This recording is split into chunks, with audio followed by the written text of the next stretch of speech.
seda konduran. Sawargi bapakmu Prabu Pandhu kuwi biyen seda kabanjut ing dewa dadi wiwit bocah kowe wis dadi Jaka Lola. Mula yen ing mantiling sir wengi si Jaka Lola Tanendra bebasan gumulundung ijen ning Amben.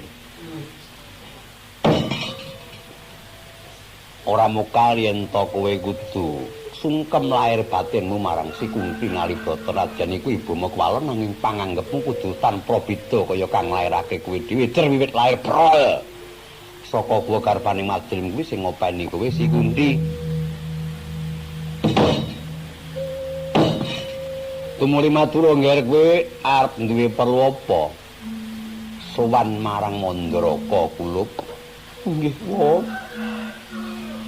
Waleh-waleh menapa para Pandhawa mireng kabar bilih minjing-injing paduka badhe jumeneng Senopati mongko miturut petang kaprawilan menapa ingkang sinandhang dening para Pandhawa saged dipun ngayoni paduka mila saderengipun para Pandhawa minjing pejah awit saking asta paduka Prabu sakmangke kula ingkang langkung rumiyin Swan kula ngarsa paduka menika kula nyuwun pejah wong. Piye? Lho, lah kok ora cocok karo sing ngrungke kowe? Bapakmu Prabu Pandhu kuwi nganti duwe jeneng Prabu Gandawaktra.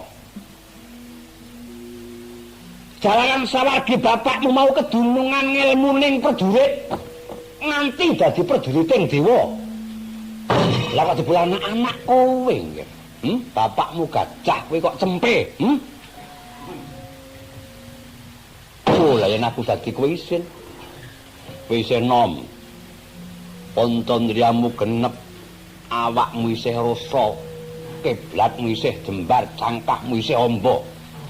Ngayahi perang rumeksa diceking adil sabab apa urung kelakon adu arep karo mungsuh wis ngalumpluk awakmu kowe kepengin mati. Kaya ngono mau mukayen tocapmu mau lahir batin.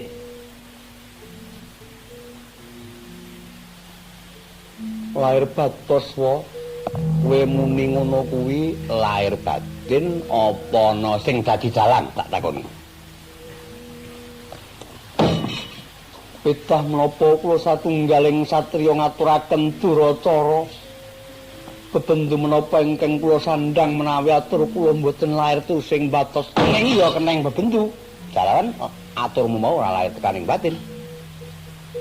Mongko biyen bapakmu iki ling ngudang yang anak besok anakku yen